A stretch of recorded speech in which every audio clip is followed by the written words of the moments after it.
So the museum community, professional community, thought that it was time to change it. And so there was a proposal that was made at the ICOM General Conference in 2019. The old ICOM community meets every 3 years, so they met in Kyoto. There was a definition that was not accepted, it was rejected. It's very controversial. I will show it to you later on in a moment. But first of all, now the next General Conference is happening next summer, in 2022. So between 2019 and 2022, ICOM decided to create a committee which is called ICOM Define to actually collect all the suggestions from the museum professional community to change its definition and to make it truly also inclusive and representative of all viewpoints. So they went about it, collecting the responses from all the different national committees. So there was a response from 97, and people or committees and the members were asked to mention the words that they wanted to appear in the definition. So as you see, research comes first, conservation, preservation, heritage, education, that inclusive is 66%, then you have collection, display, etc. Open to society, public utility, community, sustainability, tangibility, accessibility, as you see, is not, say, a top.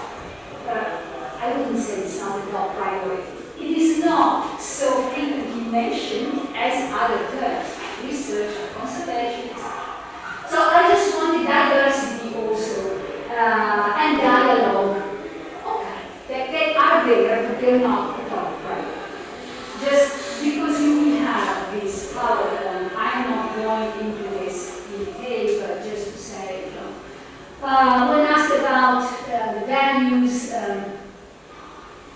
being inclusive or being in the service of society, sustainability, these terms were mentioned along with accessibility, diversity, equality, equity, human rights, social justice, democracy. These are all terms that we will be seeing this morning in our presentation. So that is a cluster that the museum professionals participate in this ICOM, not survey, but collection of ideas came up with values, inclusive, sustainability, accessibility, and again, here we are. So it is in blue, the traditional terms, so the terms that were present in the original definition, and then in green, the so-called new terms or new challenges. So as you see, inclusive is new, community society is quite new, sustainability as well, accessibility as well,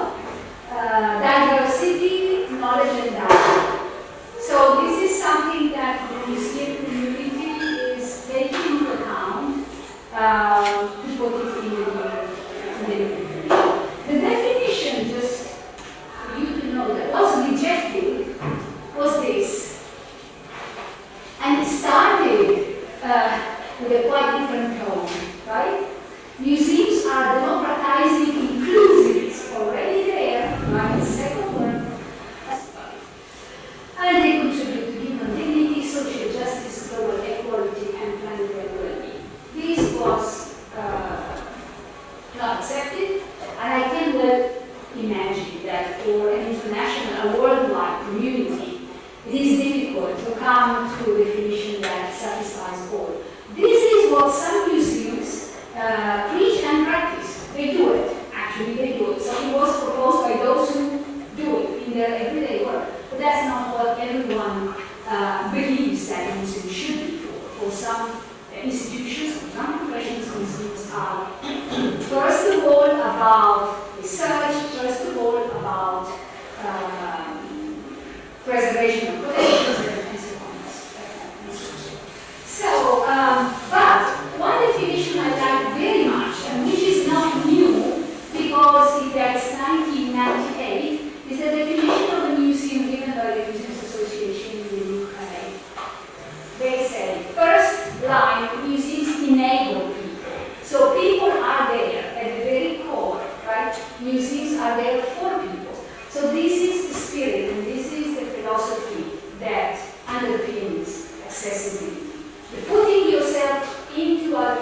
choose and putting people first. Okay.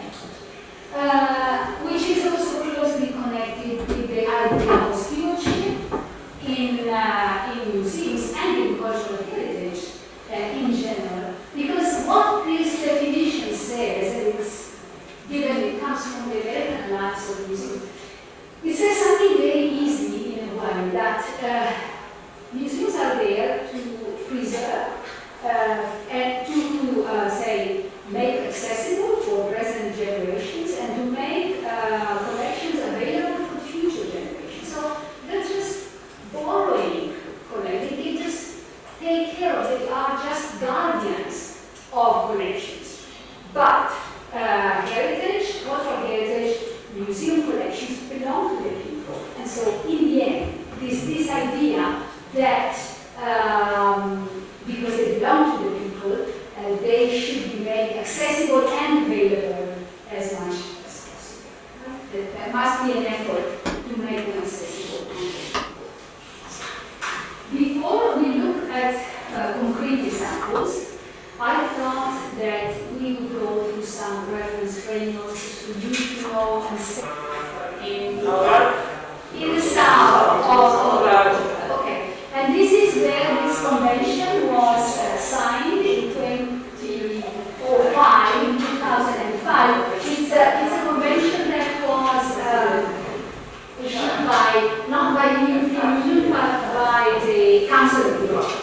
And there are many important concepts in this convention, including the fact that cultural, ordinary people take a responsibility for cultural heritage, because as I was saying, cultural heritage is everybody's heritage.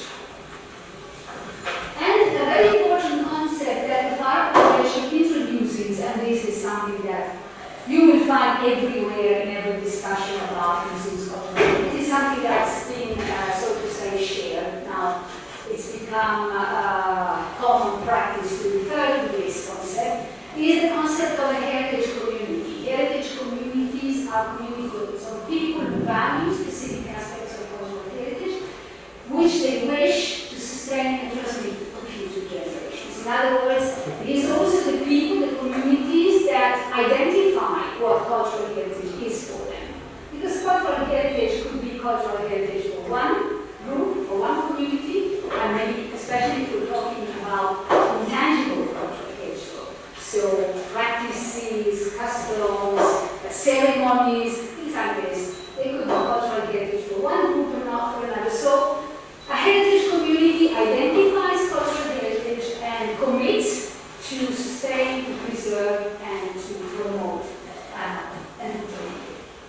Another, say, framework that I thought would be useful to mention in this context is this distinction made by Margherita, who worked as head of museum services in Glasgow for many, many years. He and Glasgow museums do practice what I was mentioning before. They do actually, they are open democratic polyphonic spaces, right? So he says there are three kinds of museums. There is three models. This is the elitist model where collections are at the core.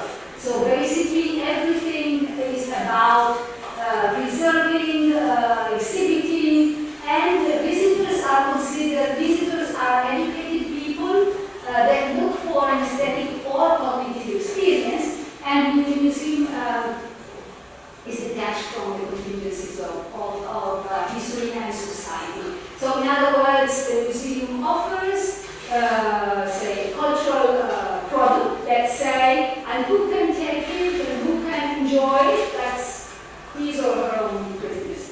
And then we have the welfare model, which is a bit of a hybrid, in the sense that the core is still elitist, but then there are some add-on services like education, like marketing, communication, that makes it a bit more democratic, so to say, and address the activities to non-traditional business, but basically and the spirit is still elitist. And very often you will find in this dichotomy between educators and curators, right? With educators always saying, oh, but when an exhibition is developed, is decided upon, and so on, we're only calling afterwards to develop the educational activities. We're not involved in creating. That's not like this everywhere, but this belongs to the welfare model. And finally, we have the social justice model. Now, social justice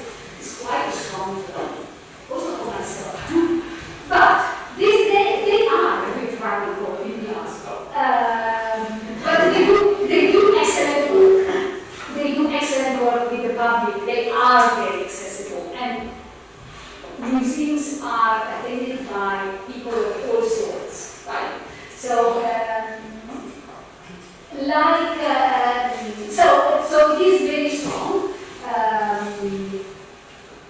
Museums, like other social institutions, contribute to social justice. But what I'd like to point out is that, and what makes this model interesting, these museums feel are very fast that of to rectify social injustices in society. Right? So it's an activist approach. Many museums, many museums are activists, and they think that they should not be neutral, but they should take a stand in some circumstances. Again, just looking at this theory, first of all, the statements, the concept of the social responsibility of museums and cultural heritage institutions is also being debated, being presented. Nowadays, all the many of the conferences do deal with this topic of how museums can actually have a role in society, how they can be agents of change in society, how they can improve. So the sphere is not the cultural one only, but the sphere is the social sphere, right? And so this is a definition which was given by the School of Museum Studies in Leicester in 2012, which defines the museum as a dynamic institution with rich relationships with diverse audiences that nurtures participatory and co-creative practices and is part of people's everyday lives. That would be very nice, I think. Be part of everyday life of many different individuals. I think would be a wonderful objective to achieve. That seeks to foster progressive social knowledge, that may be not for everyone, and is recognized as a site for dialogue and debate, and works collaboratively with a range of institutions. And I think that basically this comes also very close to the definition of an accessible museum in a way, as we will see. I'm coming very close, very quickly to sort of like the end of this theoretical part. Again, definitions by the Fleming, director of eminence of the Liverpool Museum, and one of the promoters of the Alliance, the Social Justice Alliance for Museums, that we just saw. The definition of a democratic museum, which again attracts diverse audiences, diverse programming, an emphasis on people and identity, has a social goal, is socially responsible. You see the same words or expressions come back over and over. That is the core of the discussion. And it's not elitist, right? And you also said that not have admission charges. I mean, this could be debated. This is a big debate. I think that there are some countries where this is, especially for publicly funded museums, it's a taboo that museums should not have entrance fees, admission charges.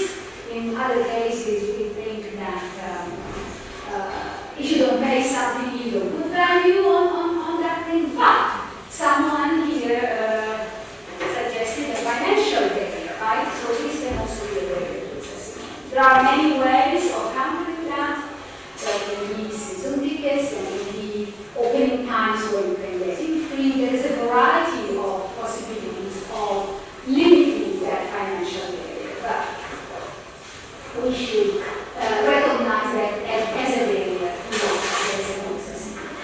And finally, I think it's important, the last sentence, that being democratic, so being all these things, doesn't mean dumbing down the message of the country. It does not mean the lack of scholarship, the lack of quality, being anti.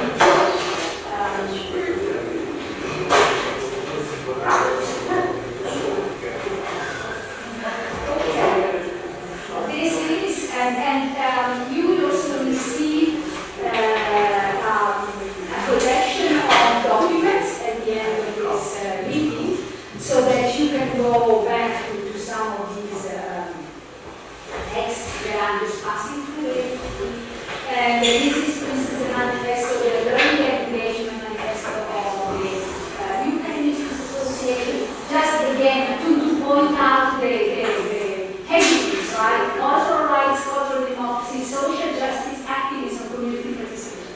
That those are the terms, those are the issues that are debated and so on. And just in terms of representation, because an accessible museum includes these issues, also be representing the people it works for. Francesca asked me on the phone when we met before this meeting, what would you identify as a true accessible museum? And this is a museum that came to mind, because there are also others. But this is the first museum that came to mind, the National Museum of Wales, which is actually it is made up of 7 different museums, so it has 7 venues, 7 museums belong to the National Museum. These very colorful, not publications, actually it's an online document, it's a very colorful document, was disseminated last year during lockdown because the museum wanted to review its policy and make up a new policy for the following 10 years or 5 years, I don't remember. So anyway, they consulted with their constituency, with the public, with the inhabitants of Wales, to get the feedback. And they at the very beginning, at the very outset, they set out their values, creativity, responsibility, integrity, inclusion, and collaboration.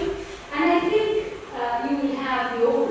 I'm just showing you the first page of this document, but you will have the all of it. And if you go online, you will see that they also provided the respondents with different ways to respond, in the sense that people could send pictures, they could send, there is a version of this with bigger letters to be better read by people with visual impairment and so on. But I just wanted to underline this first goal, which is to ensure that our collections represent all the people and communities of Wales and can be shared, used, and enjoyed by them. So this is, I think, the core of accessibility, being representative, listening, consulting, and sharing. And then they ask, what do you think of this goal? If you currently access the national collection physically or digitally, how we could work with you to make sure the national collection reflects you and your community, how you would like to be involved with us in the future, etc. So very, very open and putting themselves in the shoes of the visitors. So all this points to core concept, which is a museum that puts the visitors at the center. Now, this could be, again, a bit controversial, because what are the top priorities of the museum?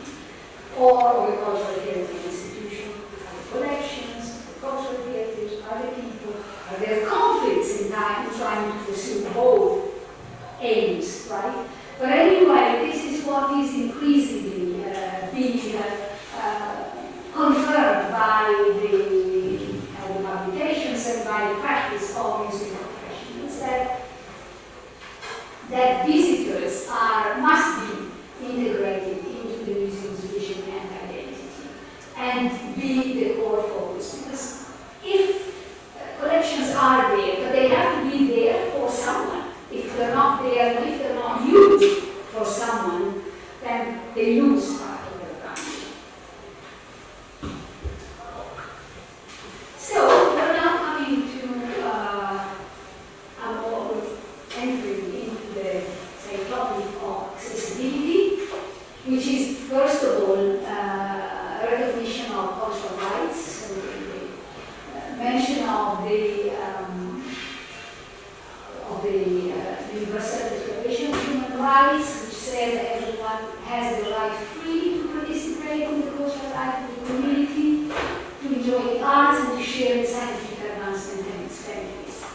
Again, the Faro Convention, which says everyone has the right to benefit from the cultural heritage and contribute to its enrichment. Cultural heritage is a shared resource and a common good. And finally, the EU Council conclusions on participatory governance of cultural heritage dated 2014 of an increased recognition of the people-centered approach to participatory systems of governance for culture. So, we have looked at accessibility and we try to look at it also with examples, not only documents and guidelines and manifestos and so on. So we have already mentioned that accessibility has all these different nuances. It can be physical, it can be sensory, intellectual, financial, social, emotional, attitudinal, and one can prevent others from accessing because no information is provided. So lack of information is not accessibility. So, just thinking of the exercise that we're going to do afterwards, that will be the attempt to create a checklist for accessibility. So a document that you or your students, especially your students, would use, or other visitors would use when entering a museum to see, to assess as far as possible if that organization is accessible. Okay, now when preparing this presentation, I thought, okay, I'm not going to speak to museum professionals or to cultural heritage workers, so the approach has to be different in the sense that you're not going to be able to fix some of the things that are not working. So the way in which you can use the information I'm going to give you today and the way you're going to use it with your students is going to be to make them aware of. So when you enter a cultural heritage institution, you are aware, maybe you cannot intervene, you cannot do anything to change it, but at least you are aware of what is right or what is wrong or what facilitates the understanding, accessibility, etc. So that is my objective, right? So, in order to start thinking of the checklist that you will be working on, I divided up my presentation into chapters. And these are the same areas that you will find in the, say, draft checklist that you will receive to work on it in the end. So, some things that one should be aware of or pay attention to before the visit and outside the museum. Information you receive beforehand, which channels you find this information on, and look at the website. How accessible is it, also in terms of colors, is it easy to navigate it?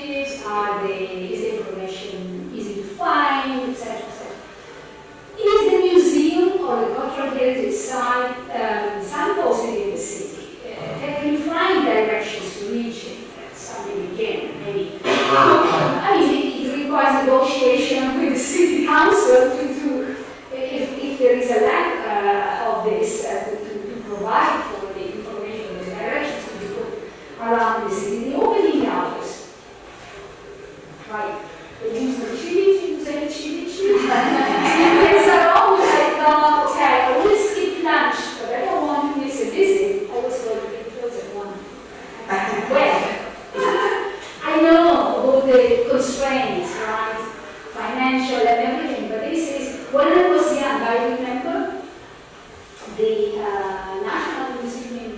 in Bologna, the opening times would correspond to the working hours of the people working there.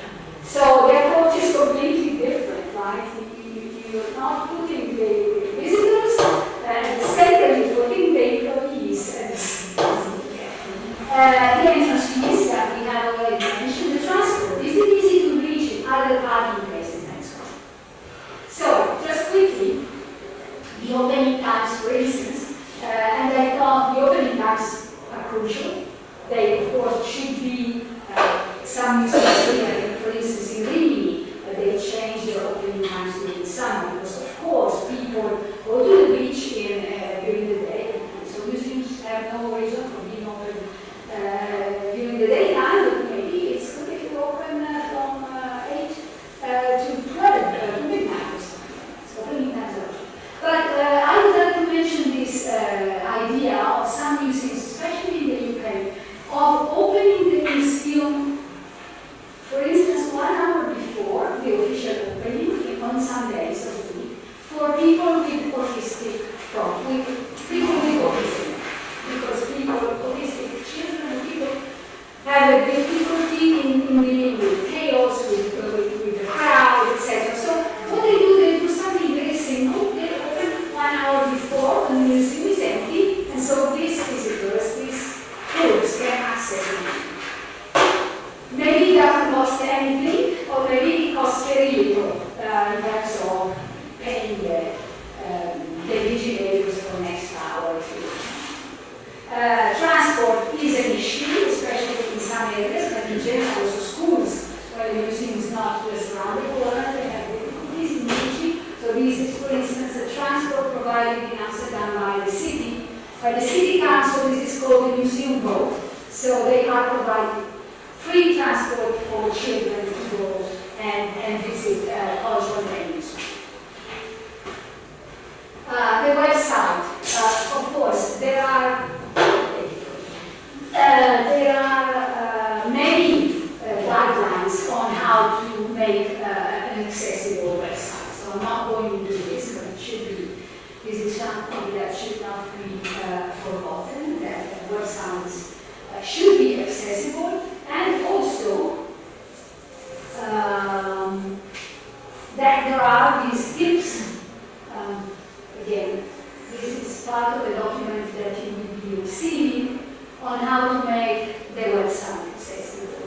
And also it's important that on the website, especially for people with disabilities, that you have specific information on how to access the venue if you go there, and in general, how to move around the building, right? So this is something that when filling in your accessibility checklist, that maybe this is a research that should be conducted before, that you look at the website and you see of the museum, and you see how accessible or how accessibility is portrayed. Some museums have, this is a British museum, they have the possibility for people accessing the website to change the text size, so to read bigger, larger characters, or they also have the possibility to show short videos with sign language. This is on the Rosetta Stone, or also to have audio descriptions of some artworks or pieces of decoration. So these are all examples, just to say, that the website in itself is another project. The building can be intimidating. This can be a barrier to accessibility because some buildings, many museums, is very traditional temple-like appearance, which discourages many people. Now, there is, of course, in some cases, it's not possible to intervene, so one should intervene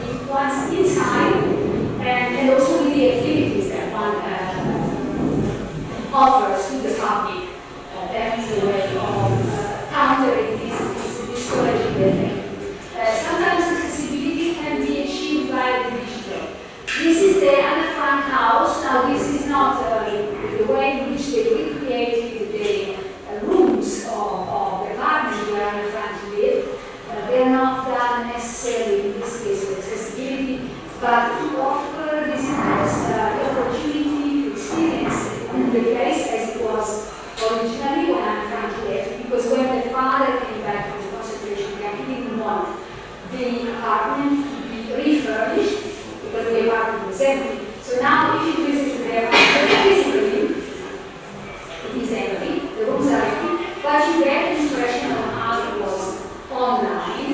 And for instance, in Emilia-Romagna, when we developed standards for standards for museums, one topic was also accessibility to the museum. There are in some cases there are areas of the museum that are not accessible because the village is just not allowed. So that area can be made accessible online. So it's still not a real thing, but so digital accessibility. Once you are inside the museum, you have the environment, the space, the entrance hall, the lights, the sounds, the signposting, how to get here, how to get there, all the material, the brochures, the everything, the resting areas, can you actually, are there chairs, are there benches, are there folding chairs for people that have difficulties, that have to get a rest now and then, they take the chair with them. What about the bathrooms, right? And are they accessible to themselves? And are there daily changing stations, and where are they? Are they only in the female bathrooms? Are they in the male bathrooms? And are the bathrooms female and male, or now are they together, as it very often happens? Are the dressing gear, etc. This is endless, right? This is talking about the building. This is the new building, the museum, the Naturalis Biodiversity Center in London.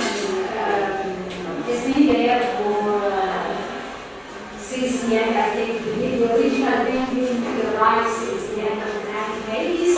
But they did a new, they built a new building which opened in 2019. And the building that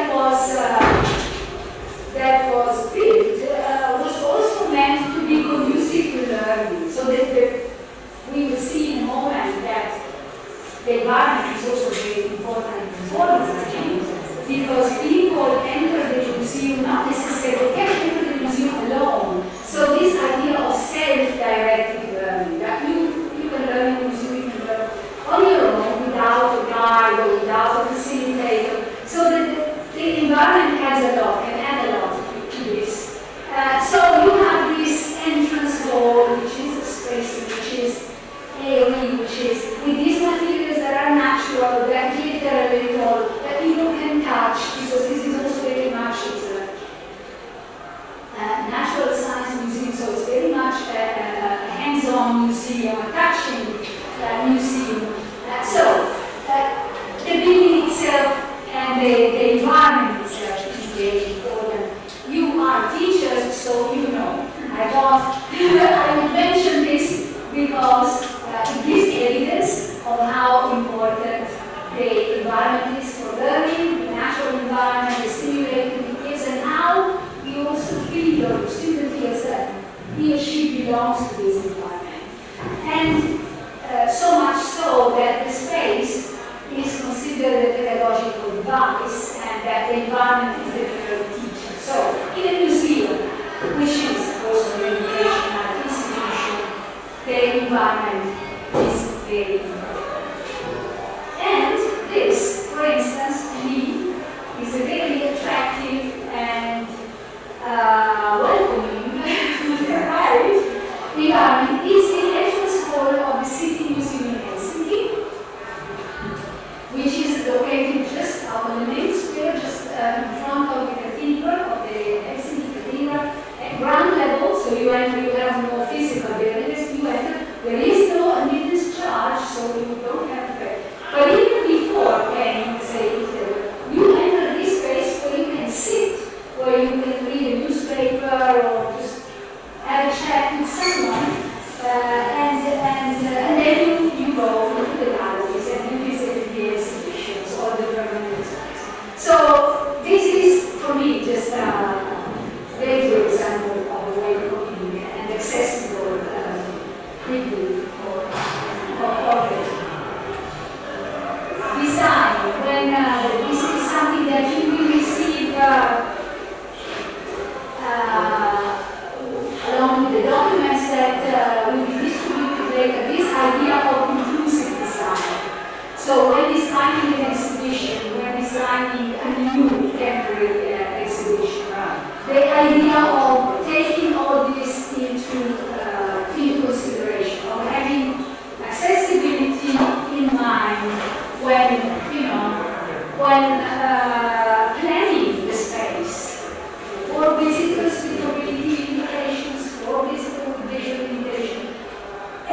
National Gallery of Art in Rome for people with Alzheimer. To the right, this is an area for children and families at the museum, the Museum of Natural Science in Trento. As you see, very colorful, very little museum. So, again, putting yourself into other people's shoes, consult with the visitors, listen to them, or you yourself go into the museum space as if you were a regular visitor. So this idea of putting yourself into the other people's situation, into the other people's shoes. After all, they can be the best advisors. Visitors can be the best advisors to achieve an accessible and friendly, welcoming environment. So listening to their comments. And then we come to the content. So, which means how collections are interpreted. And we'll see in a moment what interpretation, what I mean, what is meant with interpretation. The development of the content, who is developing the content, who is producing the interpretation. It's a curator normally, right?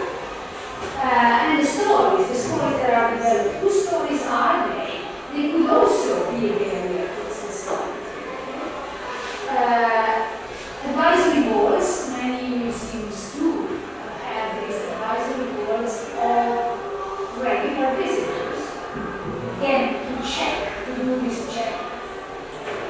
Labels, are they well written? Are they, is the type size too small, or the font? Is it legible? And the message itself, is it understandable? So a language check, and then prototype testing, which is what very many museums do. That once they have an idea of an exhibition, not only have they consulted with the audience beforehand, but they also produced a draft or a prototype and tested with the end users instead. So, interpretation is this. So basically planning the theme and developing the content, and to put it in a different way. We don't have a story. Interpretation is only language. But in the English speaking world, this means adding layers of meaning to the objects, which means where I put it in the exhibition. So part of it is physical, the display, the showcases. Is it next to other objects that may add to the meaning, that may add audio? Is it audio information, visual information? Is there maybe film, short movie? Is the text written, and how is this text? So all of this is interpretation. And for instance, the narratives, so the stories that are told, in some cases are developed or revisited with the public. This is the Manchester Museum, which is a university museum, which already several years ago created this program called Collective Conversations, where they invite the public, take out objects, invite the public to their storerooms. The public said, the visitor, let's say, selects an object, and then they have a conversation along with the curator on the object itself. And these conversations are filmed, and they are also available now on YouTube. Very often they did it when they had objects coming from different cultures. So they analyze the meaning and the function of the object with representatives of that ethnicity, that ethnic group living in Manchester. Because the idea is that the museum does not have all the codes.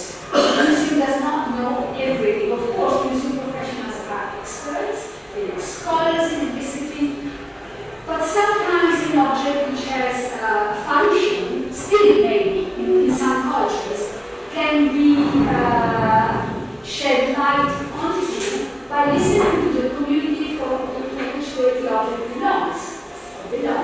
So, this is an idea of adding meanings, and this is what we find online. As you see, the kind of conversation happens at the same level on an art. It's the curator and his ladies, all of them with white gloves, and then the conversation is recorded, is filmed, and very often we find also in the galleries next to the object we find a video release. It's a description which takes into account the voice of the public, of the community. And this is, I mean, when they started this project, they rightly thought of themselves as very revolutionary. That was sort of like changing the focus, shifting the focus, and really having this active engagement of the audience. Clear rationale for this is that the significance of the museum doesn't lie only in its collections, but also in the visions and interpretations it offers, and how it can trigger visions and narratives from the community. So there is, as you see, a variety of these conversations. And this was also done, this is done was done in the Uffizi in Italy with a storytelling project which engaged members of the public or members of different communities to look at a picture and find a personal connection and then record this story or this experience that the picture suggested. George Hines says that indeed, acknowledging that the museum is not the repository of the truth, but that its contents are arranged by capital and cultural influence units, leads to the suggestion that the messages emanating from museums are themselves stories, narratives, viewed and understood by the visitor. So again, one could say, but of course, curators know much more about it, of course. But nevertheless, it is always a point of view, and sometimes this point of view can be enriched by the point of view of others, also of other visitors. It is a change of, say, of perspective. And in order, again, to create a museum which is accessible and responds to the needs of the public, this is the example provided by the Riverside Museum in Glasgow, which was, it is a transport, museum of transport, which already existed before a new building was commissioned to the architect did. You see a wonderful building where the collections were relocated in 2014, 2013. And before doing that, also because the transport museum with its objects meant very much to the community, the museum set up 5 different canals to get advice. And they acted throughout the period in which the museum was planned as advisory boards.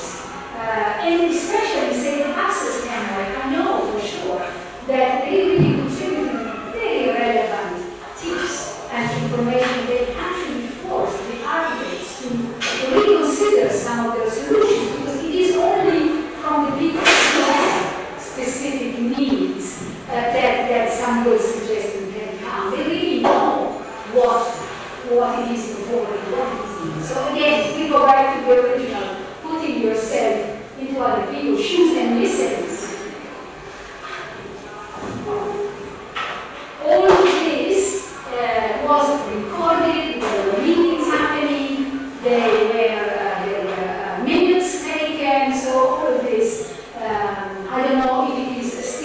offline, but it was online. So you could see what kind of conversation went on between the museum and the different governments. This is something that could be done. It takes time, it takes effort, it takes staff to do it, but it is not in itself very difficult.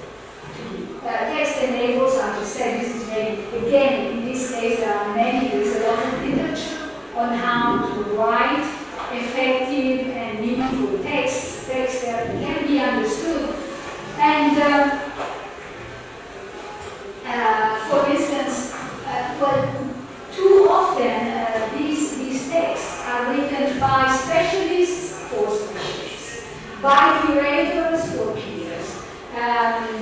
And for instance, at the Rijksmuseum, what they do, it is the educational department that does the very last language check. So it's someone else, not the writer, but someone else that comes in and checks that the language is truly accessible. Right.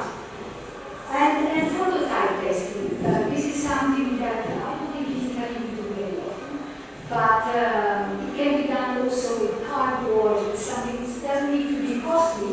But once you have an idea of an exhibition or an exhibit or a solution, then testing it with the public is. I know of museums that do it 4 times. They're not guys that do it, as I said, I just had a conversation with them not too long ago. They told me they do 4 times they do prototype testing with the public, with the children normally, because they have this group of children and families, as the name and developing stories, again, sometimes, yes, please. Prototype testing is a prototype of the museum? Yeah, of a display, or maybe a device. Yes. The prototype of the museum itself would be too ambitious. I mean, what you can do, if you develop a museum fresh, if you reopen a museum, you can have these advisory boards and work in that sense. But you prototype, you test a prototype of a solution of a puzzle. Sometimes you just test the detail, like the story or how it is presented.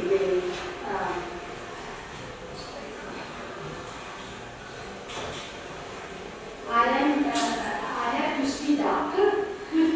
So again, stories in some cases, like this is an exhibition at the NEMO Science Center in Amsterdam. The exhibition which opened a few months ago is called Humania, and they were very careful in making sure it's about humans from the psychological, sociological, biological point of view. They collected and presented many stories, and they gave extra effort in making sure that they would not neglect anybody's point of view. So also in developing stories, again, be very careful with sensitivities we might hurt in presenting something. This is easy, special needs, special aids, so touching. This is something also that they're using at Humania is Navigance, which is a device, a system that translates these sort of QR codes into an audio. I don't know if there are many technological devices that come out every often. This is again a solution by a museum in Utrecht. That's quite new. It was in the news a few weeks ago about this exploration of still life that you actually do. You do it physically and with touch. The touch. Go. It's built. It's work done. Okay, we come to this other aspect, the audience. terms of accessibility. And we will go right into this, because I have to move quickly. This is, at the moment, sort of like shared by all, that museums do not have an undifferentiated audience. That audiences are made up of individuals. And this connects to the theory of multiple intelligences by Gardner, which is very reassuring, that, so that we know that they are all intelligent, although in different ways, right? It's no longer the rational cognitive, but we are all fine. So this points to a pluralism, so to say, a variety, the individuals in the audience. In the museum world, John Falk has been also pointing to this diversity of the audience in terms of motivation. Why do we go to the museum? How we can go for very different reasons. Recently, also added two more of these same characters. You can go because you are motivated by personal curiosity, so you are an explorer, or you go with your child or with a friend, so they say interpersonal aspect is more important, it's more a social activity as such that is important for you, or you go because you want to experience the place, you're a tourist, or you go because you have a specific interest or hobby, or you go because you just want to sort of like cut off the world and go to a quiet place and see something just sit in front of the continent. So, and all these people, and he also says that each of these decisions, each of these decision-making process is somehow led by an emotion, which is a different topic that we're not dealing with today. But in any case, so a variety of individuals, different people with different interests, with different intelligence, with different learning styles. Are you familiar with David Cole's? Yes. Okay, so I don't have to go through this. I'm sure that especially the French-speaking colleagues, you can access a lot of literature which was developed by the Dutch starting 2005, around that time, where they actually introduced this idea. For those who don't know it, Cole's learning theory sees a real learning happening in following this cycle that you can enter anywhere, but you have to, in order to actually learn, you have to complete it. So you can start from experiencing something concretely, then you reflect, so you conceptualize, then you experiment, and then you move into this again. The reason why it is interesting is that at the crossing of these axes, Cole identifies the four prevailing learning styles, and museums in the Netherlands, especially starting in 2005, we started actually set up exhibitions. Exhibitions that would include the specificities, say, or inclinations of all the different learning styles. We don't have the time to tell the whole text. It could have been interesting. It's online. If you can go, this will take you 5 minutes.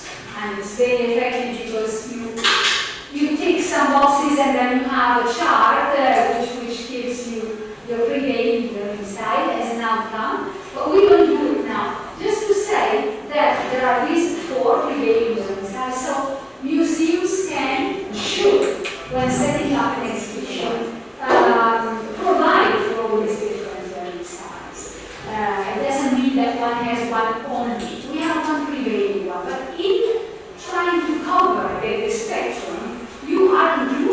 in the sense you are accessible, in the sense that you cater for different individuals, for different learning, say, styles or learning ways of learning. So this is for the assimilator, for the ones who are more inclined to understand facts and figures in the chronological order, or those who prefer to compare theory with practice, or those who are hands-on and learn when practically engaged.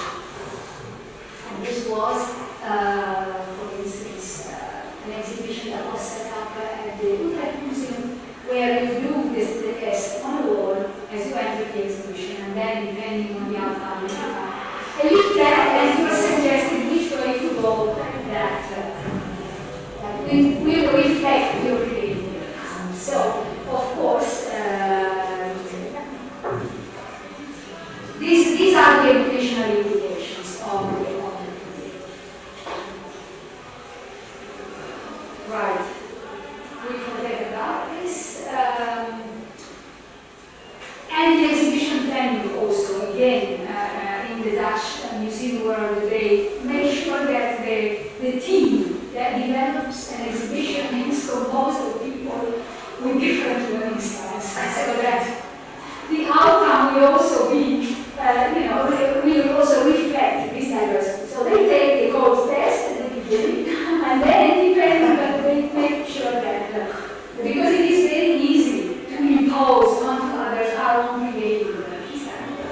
Again, a way of achieving diversity. Diversity, which, and again, I'm not going through this, has been addressed by ICON with the diversity charter. So again, the idea of individuality, diversity has been there since 2010. Some museums also published a report on diversity, and diversity is not only related to the public but also to the staff, because the staff should also reflect the composition of the community, and that's not so often the case, right? And diversity also in terms of LGBTQ, there are also guidelines for that, and there are also museums that setting up exhibitions, consult with these communities to make sure that they, strike the right key. Working with the audience, co-creation and participation, I chose this picture because this is the National Art Museum in Denmark, which some years ago produced a staged exhibition on freedom, on liberty, and for children, and asked children what would be the object that was most representative of freedom, and they developed, they answered a swing, and actually it was a swing that was also producing music like swinging, so this was. But just to choose an iconic picture. Participation, this is sort of like a cornerstone of literature on participation. The book by Margherita Sani, dated in 2010 and available online. She then produced other publications afterward. This idea that the audience, this is the, say, how she represents the participatory museum. A traditional museum sends a message that is top-down. Participatory museum works in two ways. Bottom-up, top-down, and also I would say people to people, right?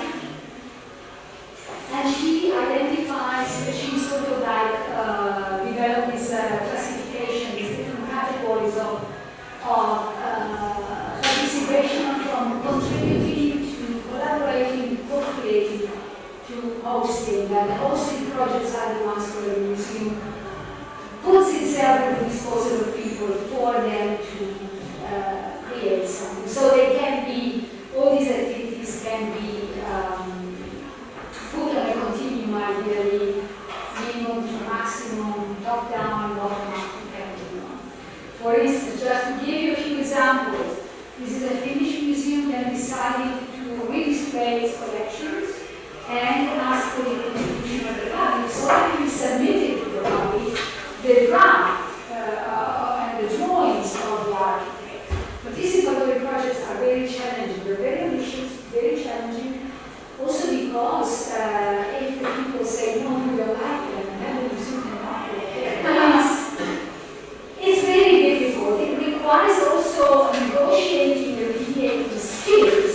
This is a beautiful project by the National Museum of Warsaw that actually 2016 put these children, 69 children altogether, in charge to develop exhibitions, or an exhibition giving them 250,000 euros and the main space in the museum. This is really an exemplary case of empowering the audience, right? They talk to the director, they visit the storage rooms, talk to the conservators, to the front house staff, and finally they developed 7 different exhibitions, 6, on different topics: change, that was fashion, ghosts, the forest, playing the hero, etc. So, So did you mention where? in Warsaw, the national, I have a very, very interesting publication, hard copy, that tells the whole story and also gives the evaluation again. They did evaluation also with the staff because it changes the nature of the future. There is digital participation, crowdsourcing. This is a new kind of participation because a lot of content can be provided digitally, contributing, for instance, to the National Museum of Natural History in Denmark asked people to locate, to send information about the location of butterflies, so that they could create a butterfly atlas with the contribution of the public, or the City Museum in Leipzig, when putting their database online, left field empty for people to contribute the information about the objects that they might have, because the City Museum has a lot of objects that also relate to the life, or say something to the people. Ethics of participation, that means that participation is difficult, and you should also, people participating should also be able to have a say in how they want to participate. Also,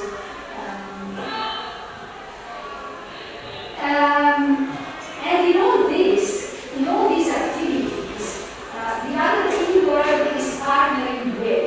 So, in order to be accessible, in order to be inclusive, the museum or cultural heritage organization has to partner with the public, with the end users, with other associations, say associations for disabled people, or for older people, or for young people, or for young offenders, depending with the audience, or with community centers, or with migrant groups, or so it really requires the skills, as you can imagine, also of the people working in accessible institutions, very, very much, and they are no longer the traditional skills of being scholars, specialized in one discipline. So this also opens up the field of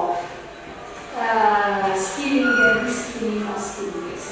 So another area is the governance and staff. This is going to be more difficult to look into because it could actually require interviewing people, but everything starts here, especially in governance and leadership, because an accessible organization is an organization that has to some extent changed itself in terms of how it works and who it works for. So it will take looking into the strategic management, into the mission statements of museums are very often published online. So if they're there,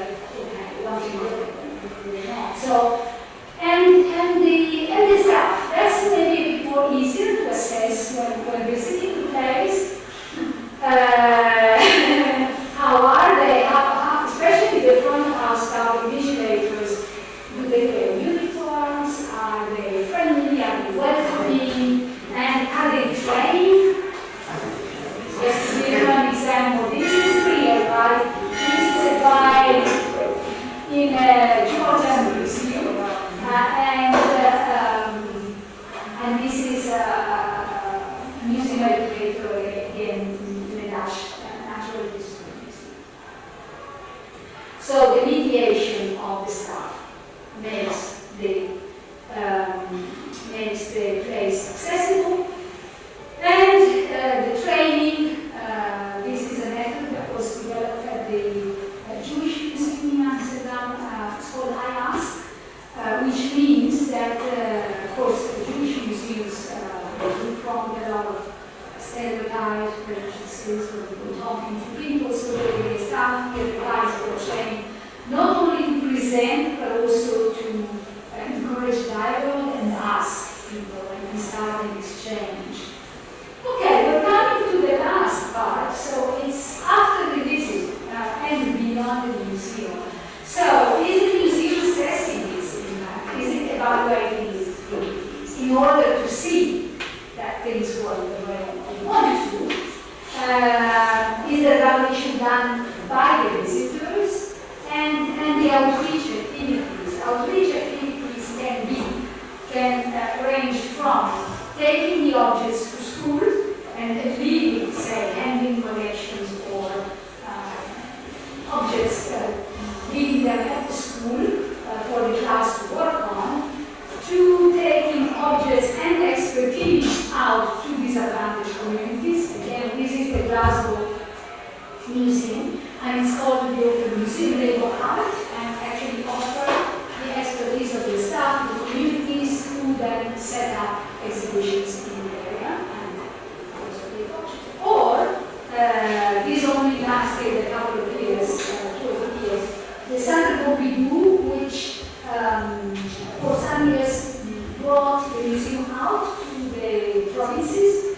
Everything happens in big cities, theories, and in this case, they developed this pop-up museum that would take the Pompidou to other areas of the country. Or taking the museum to disadvantaged areas. This snake belongs again to naturalists and takes scientific experiments or taking the museum to people's homes. This is a very interesting project of the Fanabel Museum in Manhattan. This works, it is a robot, so it applies. So from home, if you don't have the possibility of visiting the museum, you operate from home this device, and you can literally walk in or say move in the museum with a guide, and you can also there are other pictures I saw where these robots meet other things, so you can also do other business, right?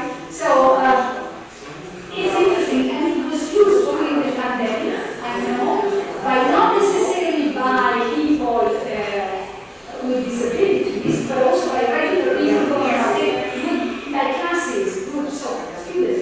They would book a slot and they could visit the museum. The work camp. I saw they used the work camp to guide some museums during the pandemic. This is I also visited Museum for the Children in Museums Award. We could not visit museums physically, so we the museum professionals took us around with telephones. But this is a much more sophisticated. This is just to mention again. This is a open recently. Then this one other museum and open. And I just thought I would mention it because it prides itself of being the first multi-sensory exhibition in the Netherlands with these 25 multi-sensory tools, including text and price, scent interpretation, tactile drawing, soundscapes, etc., And it's going to be open, I read, until 2024, so I will not put it for interest. Okay, so I have 25 more minutes, if you bear with me, and, or 3. I'm just mentioning a couple of projects from which you can draw inspiration.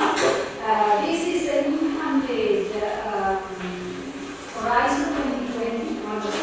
It's called Arches, Accessible Resources for Cultural Heritage Ecosystems. And online you find different information on how museums can become barrier-free with technologies, thanks to technologies. Another website I thought I would mention is this Incluseum. No, Incluseum is another one. This is the Inclusive Museum again. So there are websites or blogs where you find ideas on how to be more inclusive. This one is Incluseum, it's a blog. This you will receive online. It's just in short what diversity, equality, and inclusion in the museum space mean, and what you should ask yourself in order to be diverse, equal, and inclusive. And, I mean, we have mentioned all these keywords, but in the end, what it is all about, it's about organizational change. So, this is a quote, again by David Fleming, that the biggest impediment to inclusion is the internal cultural organizations. So, all that we have been talking about, asking people, consulting, being participatory, including the review point of the end users and so on, all of this requires changing the organization and its approach. So in the end, it all comes down to this. I'm surprised that we almost made it. We now have a break, and then 15 or something minutes, and then after the break, we discuss during the break about the composition of the working groups, and then we give you the material to carry out this exercise. Okay, thank you.